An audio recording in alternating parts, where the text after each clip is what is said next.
Okay, so Perfect. we're live. We are live. Welcome back to another Freedom Raver podcast.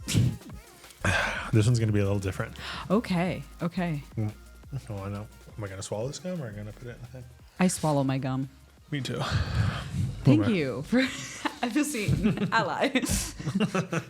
No, people think it's weird. I'm like, well, sometimes it's just like, where am I going to put it? Like, It's going in for 7 years. I don't think that's true. It's not coming out. Because at this point, I should be full constantly Yeah. with how much gum I Just how much have gum is eaten in there. my life. Yeah, I have a problem. You get me on some Mentos, some of those fruity Mentos. Well, Mentos is like a mint, but like can be swallowed, right? Well, Or the gum version. I mean the gum version that's like tastes like candy. Yeah, and it's got like the gel in the middle. Oh, so good. Or the watermelon extra gum. That one's really good. Juicy fruit, No, juicy fruit. bubble gum, bubble yum. Bubble gum's good, but like for like 3.8 seconds probably. So Well, anyway, Okay. podcast. I have, so this is going to be a different angle. Well, it'll be Okay. a little more business, a little more / one of our meetings. It's as if we're having a meeting, but we're going to record it. and see if there's anything useful or if it's just totally bombs and no one cares. But maybe somebody out there is trying to build their business in the festival space. You know, they have something that they're working on and they want to hear from people who are doing the same thing and maybe at a different stage. So hopefully there's some value there. But what I wanted to say is in regards to our TikTok and the podcast clips that we've been posting, you saw that Megan learned Chinese. Yes. What did you think? I thought it was crazy. She was fluent in Chinese all of a sudden. Yeah, I think that is really not just fluent in Chinese, but like exactly her voice. Yeah. So what we're talking about is just AI translations that make the person still sound like the person in their normal native language, but in the foreign language. And so I want to get your thoughts about like if we take some of our podcast clips and translate them, do you think that we should post those on like its own podcast clips, like C'est la vie French account or like Espanol account? Like what do you think about that? Because it would change things. I think in regards to like figuring out like what your market is and what your audience is. And so, for example, if we're a San Diego based company, I feel like a lot of our audience, especially because we are so close to the border, could also be people who are fluent in Spanish. So, for example, doing a test run with a Spanish account would be probably like the best option. It's kind of like the idea of like being in high school and you need to learn a second language and they're like, it's Spanish. So I think in regards to making a second count, I think picking out an audience that also speaks another language and a majority of that language, that would make sense. But like if you're just throwing Mandarin in there and only like 3% of our audience actually speaks Mandarin, then like what interests do they have in our content? Rather, because how many language we could do so many accounts, but at that point, how much time are you delegating? Because time is money in business. So like, how much time are you going to be delegating to a Mandarin account for a rave company that's based out of Carlsbad, California? Are you going to bring up the example?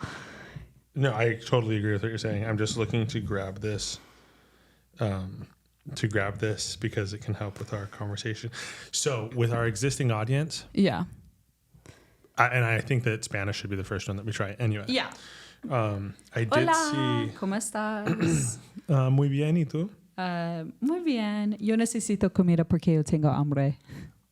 Yo ya comí, pero si quieres, después podemos ir a agarrar algo.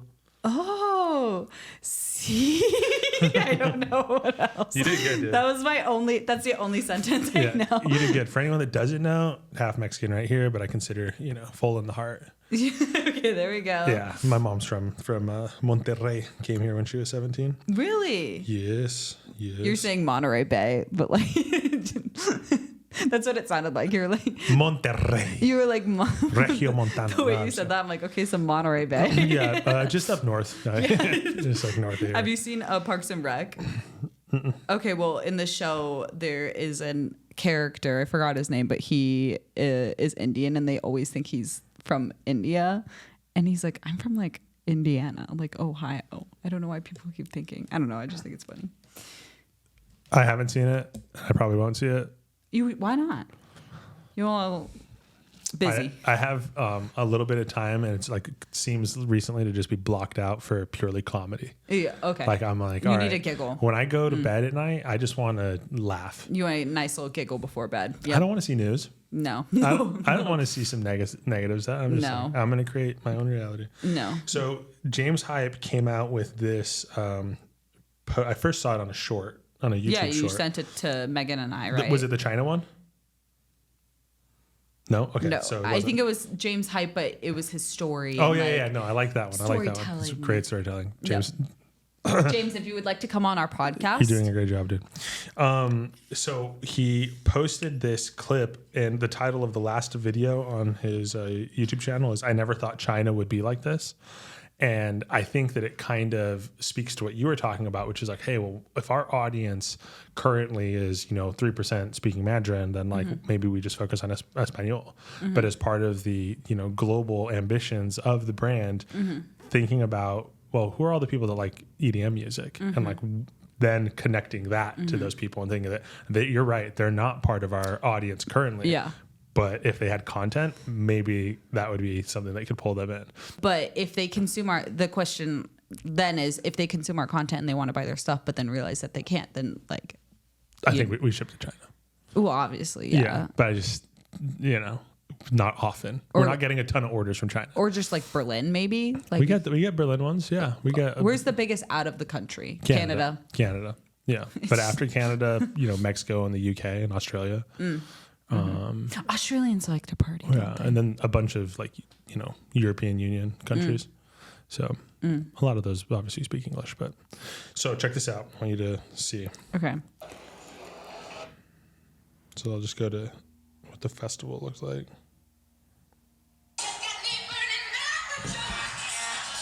Is that James Hype? Yeah. Okay. Like that is a big festival. That's a huge crowd. For our listeners, it is almost like an EDC, but it is. There's a lot. It's packed too. Wow. Have you seen the one of Subtronics in Thailand?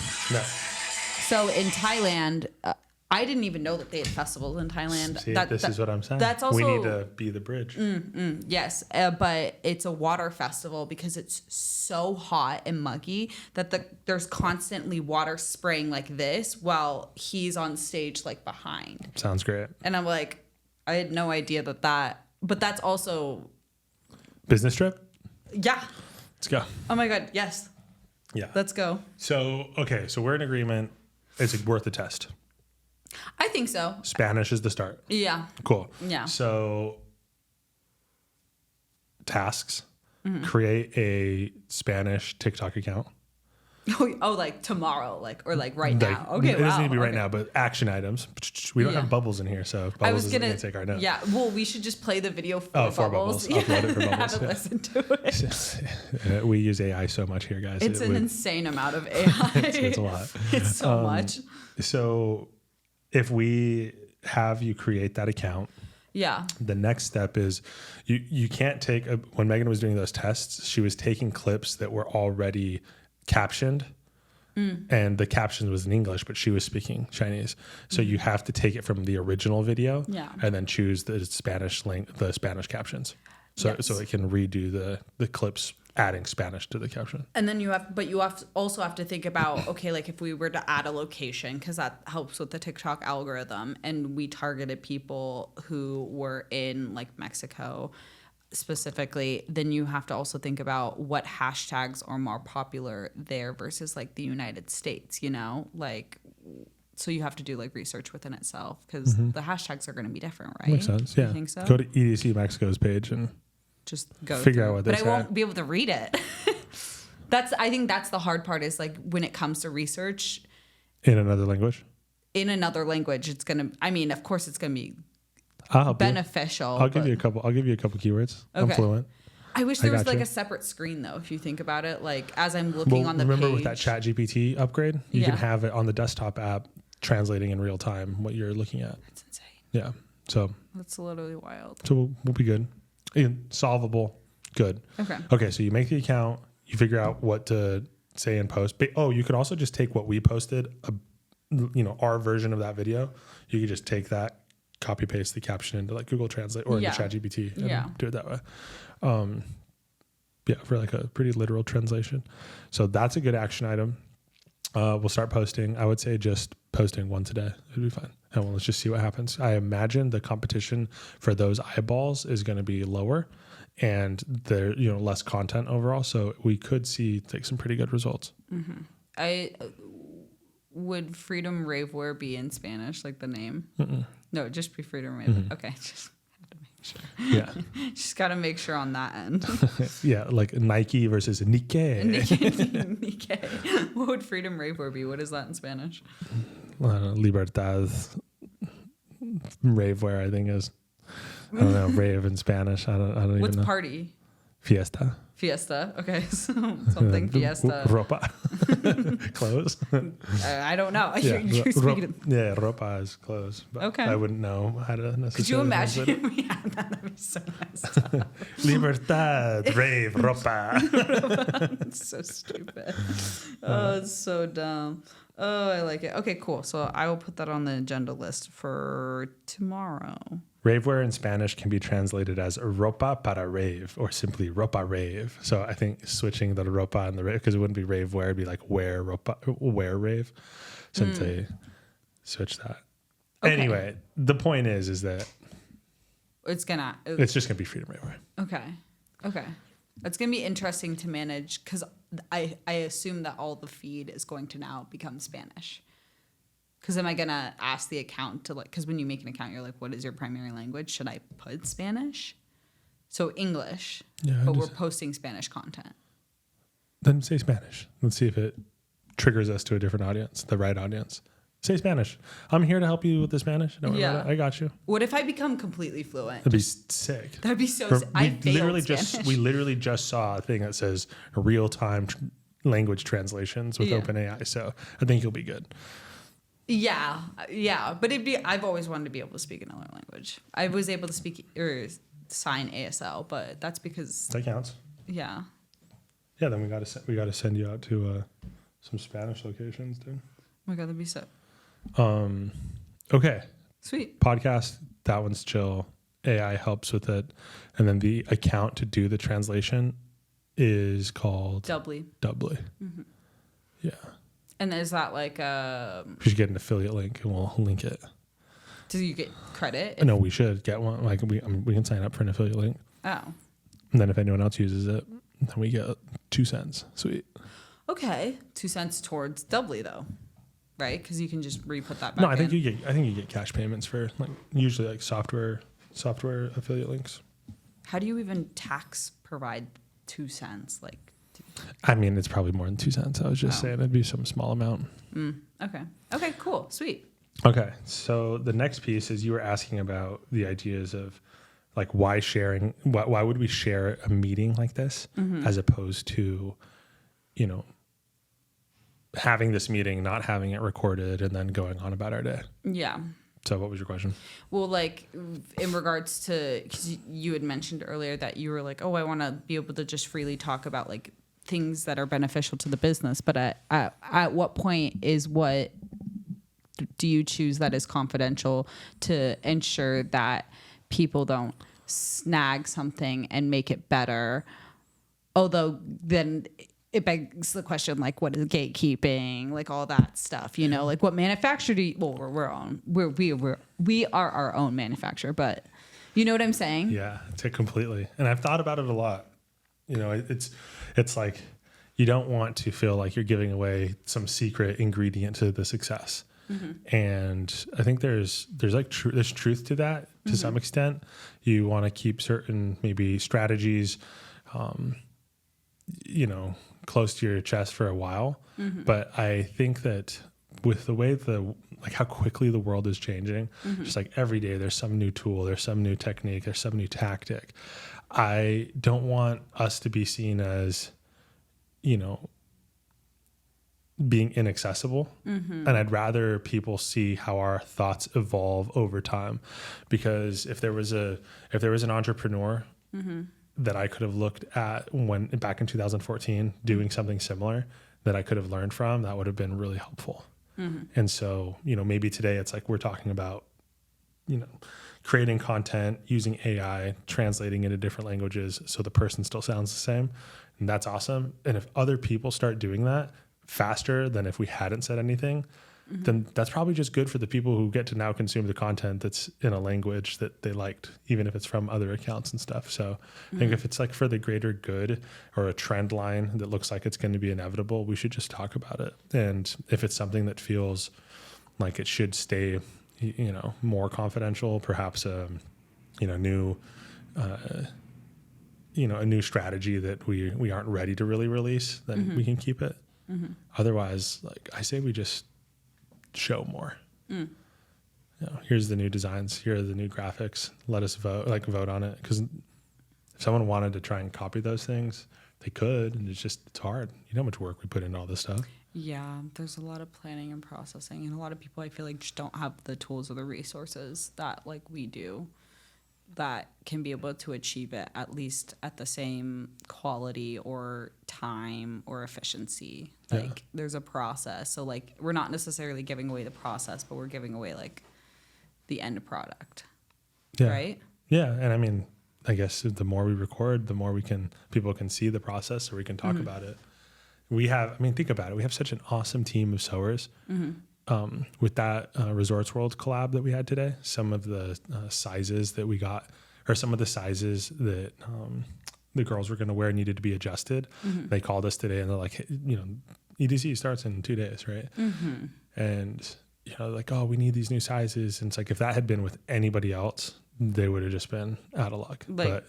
Just like, sorry, can't do it. Are you going to ship it there within 2 days? We literally already cut it and it's being sewn right now, and it'll ship first thing in the morning, and it'll be there Thursday morning, if not Wednesday afternoon. So how do you go about the process of like being like, hey, stop working on this, like you need to do this right now? Like how do you know what not to stop, who to stop, like how many people you need to sew? Like, yeah, the priorities for us, I think they're always related to the like strength of the relationships. Yeah. And if it's something that we're working on internally, I'll always put that second fiddle to something that if it's like with a partner or partnership that we're doing, just because we want to show the best we can. So if they're in a position that's like, it's obviously no one's fault that something didn't fit, but we want to make sure that we solve that, because if we don't take that responsibility to get it done, somebody's going to, like the look that we wanted is not going to be present. Maybe they're going to find clothes to wear or, mix and match, but we want it to be a certain way, and prioritizing it's just like knowing what to care about, and I care about those relationships. I think any brand should care a lot about the partners that they work with. That makes sense. Yeah. Because you know what it's like. You've even in your own personal stuff, like you've worked with people that probably didn't give you the most professional experience, should we say? Yeah. And that just leaves a bad taste in the mouth. Yeah. Like I have like at the top of my head the people who have reached out to me and then just all of a sudden ghosted me, and I'm like, the fact that I shouldn't remember your name for that reason. I should remember. Did you just have a whole bunch of things like flash into your brain? Yeah, and some of them can like be like big artists too. Yeah. Like sometimes they reach out and they'll they just like don't respond. But at the same time, it's like I've got bigger fish to fry, so I'm like, all right, cool. But I will remember that. Like if we had promised something or had something like down the line. I mean, we've had like people that we've worked with, and you just like. The lack of communication, you remember that. Kind of like when people put a Yelp review, like mostly it's always like bad Yelp reviews. So like you always remember like the bad taste in your mouth, and you don't want that. Yeah. In regards to like especially like networking or working with brands. People don't forget. Super bad. People don't. If people can remember an experience, an impression that you give, and like I just don't want to be one of those brands that flashed into your head. Where it's like, oh, they left us high and dry, or they put us in a bad spot. Mistakes happen. We've made plenty of mistakes as a brand over the years, but we're always trying to do our best. And I want that to define us going forward. I had someone reach out last night. They were upset that we didn't offer returns on our product. And I was stating that, they were mad that it wasn't shown on the website.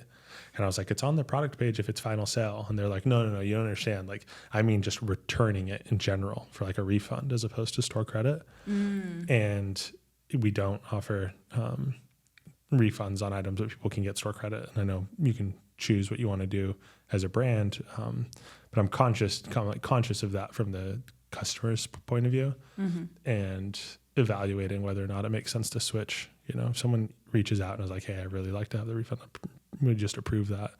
But generally speaking, we don't want to have to deal with a lot of returns, because then it creates all this extra secondary work. And we're still like, small business trying to figure it out. Yeah. I think and that's the other thing is like, there are businesses that are way bigger than us on like a whole like gigantic scale that don't offer returns. And I know that for a fact, because when I shop, but then you start to shop a little bit more diligently. You're like, I'm not going to just willy-nilly buy all this stuff Amazon and then just like return it afterwards. Amazon versus like another company like still making millions of dollars a year. I have one company in my head that we know about, and like they don't offer refunds, but I know that if I was to shop there. But you just have to be kind of smart about that. And I mean, if you disclose it, you disclose it. That's it. Well, and that's the thing. I think I didn't want them to think that we were trying to hide that, because like, oh no, it's supposed to be on the product page. If there's an issue, like we'll fix that right away. Because I thought that they meant just like final sale items, because it does say like if an item's final sale on the website, on the product page, it'll say like this item's final sale. And that's based off of a tagging system that we have. And sometimes those tags, if they aren't maintained, it could be that like an item that just was moved to sale didn't get that final sale tag, and then there's some issue, or an item had the final sale that shouldn't. That's less likely, but it could happen theoretically. And they were just talking about the whole different experience, and I wanted to make sure that they knew that it was, we were coming from a place of like mutual understanding. I get that they wanted a certain way. And I issued them a refund. It was fine. I don't care to make any enemies. It's all good. If there's literally nothing else out of the 4,000 products we have, and you don't want it, or there's some other reason you need that money back, I'm not going to just hold on to it. Here you go. So. And I feel like a lot of those like comments and stuff like that don't come in like very often. Yeah, it's not too often. I mean, usually someone else is like, if I can't get it in this size, like maybe there's another product I like that. That's most of the circus situations. Isn't it also like a business tactic, because then it makes you spend more like in turn, because you're like, well, I have $80, but like this outfit's $120, so for my last return, so I'll just spend $120. Isn't that like another business tactic as to why like businesses do no refunds and only returns? And store credit, or store credit, yeah. And we do offer free exchange, and like we offer free exchanges on free exchanges. So ideally, I want someone to come in and find the size they want, or find the size that they need that fits well, and then be a happy customer. But if they get something and it's not the right size, I don't want it to be costly to them to have to find the next one, and if they want it, and then if that one didn't work, it's unlikely. Usually people don't do like second or third, but it does happen occasionally. And sometimes people just do it like super abuse, I guess, lots of returns. Really? Yeah. Do you have like a system that flags that? Yeah. They're just like, this person's returned you'll see if somebody's returned three, like something that gets me is if you're returning an item and you return 3 items in an order, it's like do all 3 of them at once, just because 3 separate packages like increases the like emissions, related to, you could have just put all 3 of those into one. But if you do one on a Monday, another one on a Friday, then it's creating all this extra waste. So I think just on a personal level, I get annoyed, but we try to make it so that the exchanges are not impacting the wallet too much, but then also trying to be mindful at the same time of, if we enable if there is no cost, the only person paying that toll is like the planet. If you fully remove costs, it's like people, I'm saying intentionally abuse it, but there is cost still associated. Yeah. That's why I wait for like all my, like even for my Amazon returns, I like save all the packaging. And they always ask, they're like, can we use this? I'm like, yeah, I don't want the bag. Please take it. Take it. Do it all at once in one bag and go. Yeah. Well, and to answer your question before, I don't know if I did directly, but it definitely is a way to increase retention by giving store credit. So if you're a business and you're wondering, like, how do I increase like that second or third sale? Maybe you have an average order value of, let's say, $100, but people are only purchasing, one time and they're not coming back. That is retention. Like then they've churned. So if you want to increase retention, you need to find a way to delight them through the process. And sometimes it can be the product mix isn't right. So people enter your brand purchasing one type of product, but then they don't have a compelling enough second product to incentivize them to buy the next one. And so if you give a store credit in that kind of a scenario, it's bad because they're like, dude, there's literally nothing. You sell 3 products and now I have a store credit. I don't need the other 2 things. That's a bad experience. But if you have like for us, like thousands of products that someone can purchase from, I feel less bad about saying like, hey, well, see if you can find something else. Yeah. But I'm actively visiting that. I think right now I'm thinking about how do we justify that? Because we could also, you can move, free shipping and then do the refunds, but there's a cost there. And it's like, what percentage of people are going to start doing those types of like requests back on the refunds, and it'll just impact our ability to serve customers. So, well, didn't we just start free shipping or something like that? Or we do free shipping with the Style Pass. Okay. Yep. That makes sense. Yeah. I was surprised we never did that before. We have orders over like 150 gets like free shipping. Yeah, we have in the past. We have been through a bunch of different shipping providers and carriers, figuring out what's the best way for us to give a price point for shipping that makes sense. And I think with the advent of the Style Pass and wanting people to, commit to the brand for their festival shopping, there's an opportunity for like serious savings, because it's like, if you go to more than 2 festivals a year, and for $79 you can get 20% back on every single purchase, free shipping, access to exclusive collections, and be able to get, the free mystery items that come with, like the math makes sense. If you, the shipping and plus, priority support and all that stuff. So we want to incentivize that because again, it helps us know how to invest to keep growing the brand. But at the same time, it can be really challenging to forecast the costs with shipping. The shipping is expensive, right? It's like what, like an average package costs like $8 to ship, right? Yeah, it's like $8 to $10 depending on like what clothing, right? Yeah, like what goes in it. That's a lot of money, especially if you're like assumedly like getting like 100 orders a day. Like that's a lot of money that you're racking up or probably losing. But it could be 800 orders of just like the tiniest thing, but it still could cost you $8 to ship. Yeah, the cost on the smaller stuff usually is maybe more like 5 or 6, but yeah, it adds up quick, especially if you're trying to do anything that's like fast. So yeah, shipping is definitely one we're like constantly trying to evaluate and see. If you want free shipping, I guess throw it in the comments. But do the Style Pass. Do the Style Pass right now. And if you are getting your outfits, then you're like, well, after the 2 festivals, I want more outfits. You can just use Circular Rave Wear to make your money back. Yeah. And just pay for the Style Pass. So you've seen. There you go. you've seen. I'm curious to see what your thoughts are. Like, you've seen us roll out Circular from the inside. Yes. How have your thoughts about this particular process changed from like when I first said like, hey, we're going to be doing this thing, to like today, as you've seen it, as you've been involved in listing the items and promoting it? Like, how has your evolution of thought process around resale changed?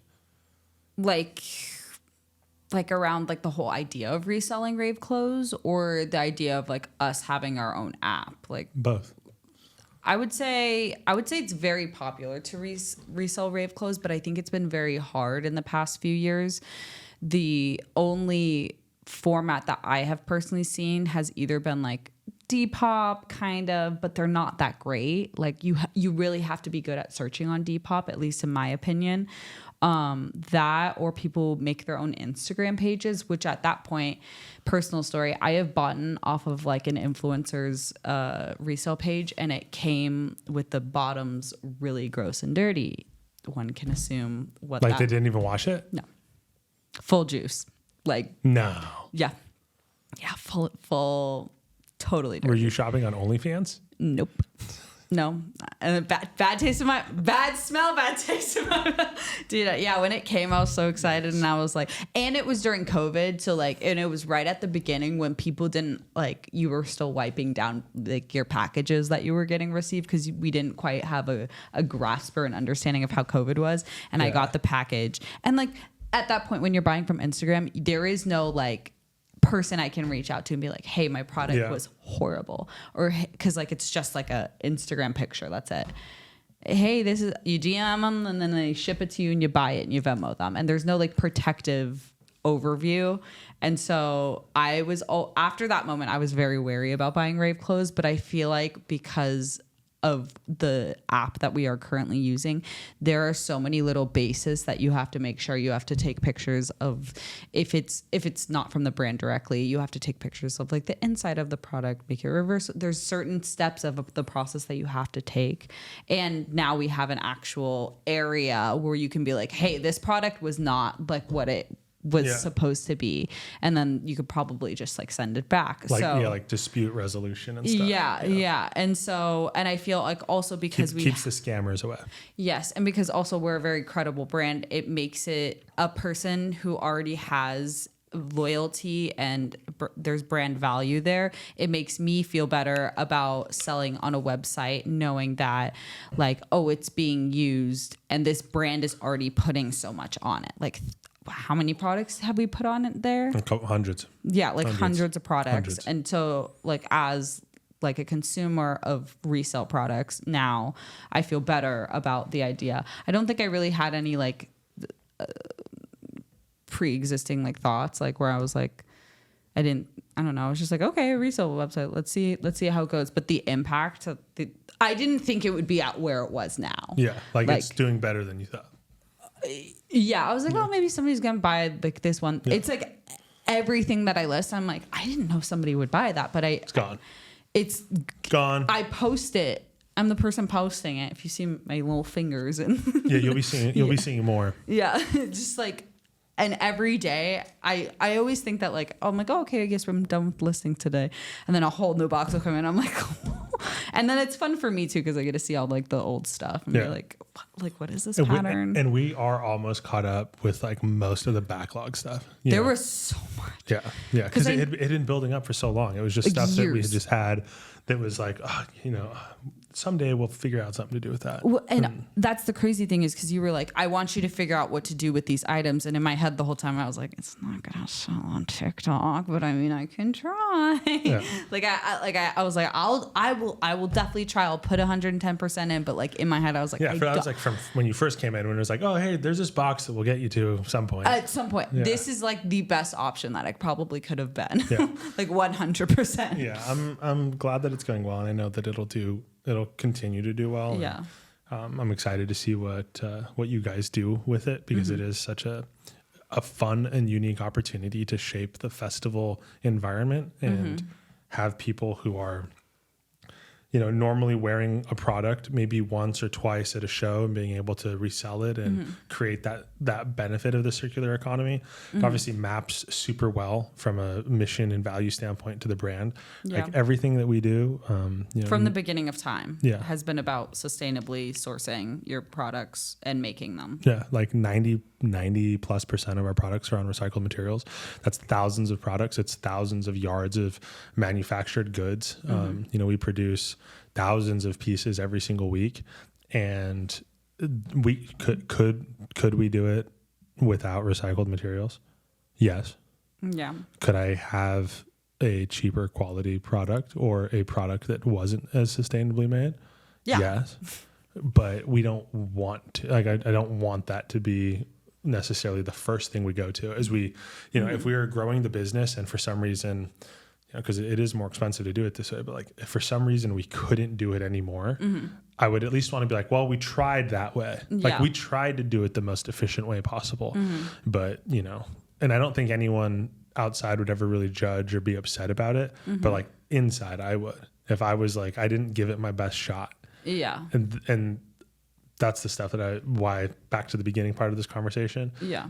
That's why I want to do more behind the scenes conversations from, you know, the management side, but also from our like just team members like yourself, because we have high standards for what we're doing, even if nobody else knows that, you know, I could have chose a product that was $2.99 a yard in fabric. And instead I do one that's $7.99 because it's nicer, and because it's nicer, it's going to resell at a higher price. Yes, that's very true. All of my products, I think I have all my old products, but even the ones that are like really, really old, still great shape. From the early days, From the early from FRW, from like 2019, early for me at least. So it's like 5 years into your business. Yeah. Like I still have all of it, and like are you gonna list it? I feel like I should now, you know, like They're gonna love it. But like I know, but like at the same time, I'm like, oh, this was my favorite pattern, and like, and sometimes I do pull stuff because I think a big reason why I do like to keep my rave closet is because I do have a lot of friends that come up to me and are like, I want to like go to a festival for the first time, and I have a whole backlog of just like things that they can just, you know, it's almost like when celebrities have warehouses full of clothes that they've worn on red carpets, and they're like, it's their archives. And So you want the archives? You're like, I don't want to get rid of the archives. It's well, bad. don't get rid of all of them. Don't get rid of all of them. But I do have pieces that I've bought like from years ago. Yeah. Like I had one piece that I had custom made, never wore it because COVID hit, and then I just ended up hating it. And I should sell because You're like, this one I can't get rid of fast enough. Yeah, I don't plan on wearing it. I'm gonna wear it. So there are some pieces, but so like the way that we design our clothes, like we could design a bunch of sequin stuff, for example. Sequin's been hot since forever. Like sequin's dope. Yeah. Lots of cool stuff. We just can't figure out a way to sustainably make a sequin. Classic, right? Yeah. Well, you know, technically all of the, apparel is coming from some polyester base, but like, or synthetic base, but it's not comfortable to put sequin on, and there's not really a good way to make it. Even if you're lining it, the edges are going to feel a little weird. So you're talking about, we're trying to design so someone can be comfortable for 8, 10, 12 hours. Yeah. Sequin is a tough one to throw into that mix. Yeah. It can be done, but It should be like limited. it's just challenging. You should know what you're getting into when you do sequence. Yeah. I mean, even like there was the Heartbreaker fabric that like, what would you call that? What type of material is that? Which side? The red sparkly side. I don't know. I kind of had like a tulle background, and then the sequin was like sewn onto it. But It was like, it's shaped like that, and there's like an ongoing pattern of it, and it's like that's sparkly. just like straight sequin. Yeah. Yeah, that one. I was listing a skirt today, and I was like, oh, okay, cool. Like the skirt is awesome, and I have the top, and I was like, I could finish an outfit that's awesome, but the top like wraps underneath, and I remember it being itchy, and like now I'm like, I can't. But I also have really sensitive skin. Yeah. Other people totally fine. See, one, I think that's why. So, you know, from a business perspective, and you're just product development, deciding what to make. We've always shifted towards, let's design the thing that is, you know, Cute. can be worn by everyone. Yeah. Whereas in that situation, it's like, it's already inherently minimizing the potential buyers. Yeah. And there's a market for that, and there's people that make for those people who are willing to do it. But it's not really in our like brand mix right now to do it. I mean, there's so many cool sequin fabrics. So, you know, every time I'm looking at, you know, the new fabrics that are coming in and just seeing what's out there, I'm like, oh man, it'd be great for us to spend some time doing that. But it's just not at the scale that we want to like hit. Yeah. Not yet, at least. However, I could, again, have somebody overseas make it for us, and it would be a lot cheaper, and then we could, you know, go about it that way. But we like making things Here. I think we're just artists at heart. Yeah. You know, it feels a lot more fun to have a brand that you are involved in the production of everything from, you know, the initial design, the pattern making, the printing on the dye sublimation printers, the heat press, the laser cutters, the sewers, processing, fulfillment, marketing, all the Instagram, TikTok, email, SMS, mobile app, the resale site, like all the things that we do. Yeah. We do it. I just like that. Do you think a lot of businesses don't do that? Yeah, most people outsource a lot of those components from certainly e-commerce brands. It's rare to find e-commerce brands that are directly also the manufacturer, as in running the factory. There's plenty of e-commerce brands that have, multiple suppliers, vendors that they're ordering from. But it's a different game when that product, it's like, okay, I'm looking at a catalog and I'm deciding like, oh, I like that and I like that and I like that. And then it comes in and then, you sort it or stow it however you would into your inventory system and then sell it. That's cool. It's fun. We just like, rather than choosing it or having designing it, but having somebody else do the design, we like to be involved in that process. So rather than saying like, hey, here's what we're looking for and, draw out a pattern and send it to someone and then someone else make it. We just want to be more involved for now. Can always change. But. Yeah. Okay, I'm curious to know your thoughts about this. You're going to EDC this week. I don't know. Unsure? Huh? Unsure? I didn't get my PTO approved on time, so they were like, we have to pick somebody else. No. But I did get an email from HR a few days ago being like, we'll see you under the electric sky. And I went, because my boss told me for Insomniac that I couldn't go. But then I got an HR email. So I'm trying to figure that out right now because I don't know if I can do. Call them, find out. Is there anything we can do to help? Let me know. Okay. Yeah. Happy to figure those pieces out. What was It took like a month or 2 months to. Just in there? Yeah. It was just waiting. It was pending. That was all. So, I mean, it's fine. I also have Cyclops Rocks next week. So, and then Lib. So it's like. Would you want to go and do that, or considering the other 2 weekends that you have, you don't really want to go? I've done the back-to-back before and it's so much fun, but knowing that I have to be present and ready for work on Tuesday and Wednesday before leaving for another 5-day trip again feels very hard. Stressful. Yeah, because I'm going to have fun, but it is a 12-hour shift. I don't get back until 8 a.m. I sleep from 8:30 to 2, and then I wake up and I do it all over again. I don't think people realize how hard like running and being active in the festival is. Showing up to a festival is exhausting. Working a festival is another level. Yeah. It's definitely, and I have like the easiest job out of everybody. Probably I sit in a golf cart and I just drive people around for fun, but you're not in front of the stage, you're behind the stage the whole time, so you're just doing rounds and you're just going back and forth and back and forth and back and forth, and I mean it's fun. You get to talk to people, you get to talk to the artists, but a lot of it is just like sitting and waiting, and then you go, oh, I'm picking up this crew, okay, cool, I'm going back and forth. It's like a fun time, but when that like third day hits and it's like 5 a.m. and they're like, you need to go pick up somebody from Cosmic Meadow, and I'm like, oh, I just like can't even keep my eyes open. And that bus drive back is really hard. It's just it's the after all the fun, it's that drive, that 7-hour drive back where you're like, oh my god, it's brutal. Oh my god.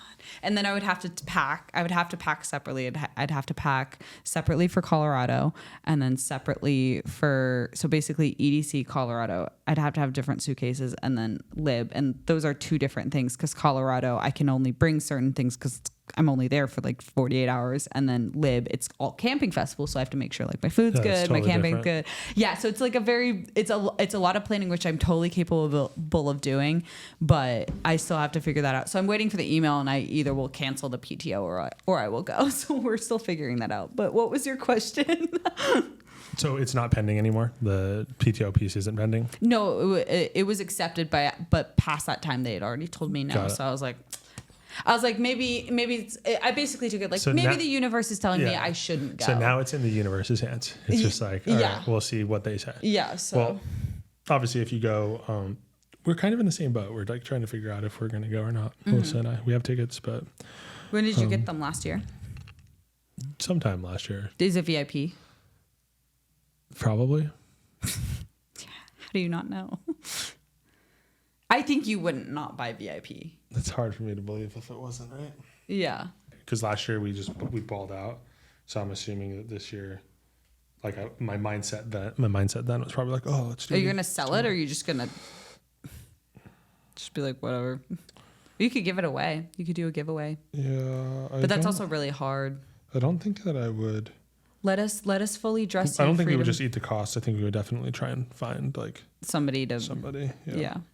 What are the tickets through? Front gate, yeah. Yeah.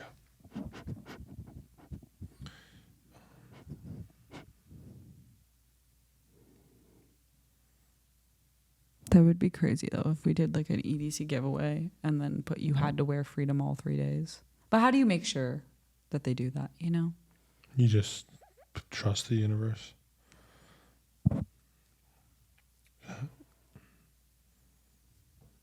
No, it doesn't say. Doesn't say? Oh, I didn't. I just keep seeing the like monthly fee. It wasn't saying like you do a payment plan? Mm-hmm. So I probably did VIP. I think it's expensive. I mean, yeah.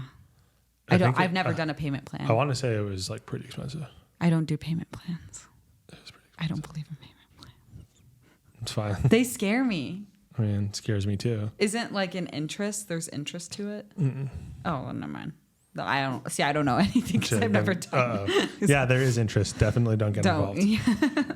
I wouldn't do that. I just hate monthly payments. Me like, too. I like if I could. I know when I got my car, they were like, I was like, can I just give you the 30 grand now? That's theoretically what I wanted to do. Like if I could. Yeah. And my dad was like, no, you have to have monthly payments. I was like, but like, I don't understand why. And he's like, you have to build credit. I'm like, well, that's dumb. If you have the money, just buy it. Yeah. That's not how adulting. It's not how it works because now my credit's great. Yeah. Because I have a monthly payment for a car, but I wish I didn't because I'm like, that's stupid. Well, figuring out a way to pay off the clothes is different than or clothes or a ticket. Yeah. Paying for that kind of stuff is different than the car, but the car, you kind of that one you gotta do. Yeah. A house, for example, it'd be nice if you could just pay for the house all up front. I thought that's how I was like, yeah, housing market's horrible. $1 million you got to pay up front. That's crazy. Yeah, I mean, if everyone's you're balling, like, some people all cash offers. That's what I think that's how it should be, but I didn't realize that that's not how it is. Yeah, no, it's not. I don't know how the economy works. That's all right. We don't need to. We can just ask chat. We'll be fine. Yeah. Well, did you have a question or are we chilling? No, I think that's pretty much it. Slide up. See what comes of it. Mm-hmm. I think we probably got a few good clips. No. Sweet. No. Hell yeah.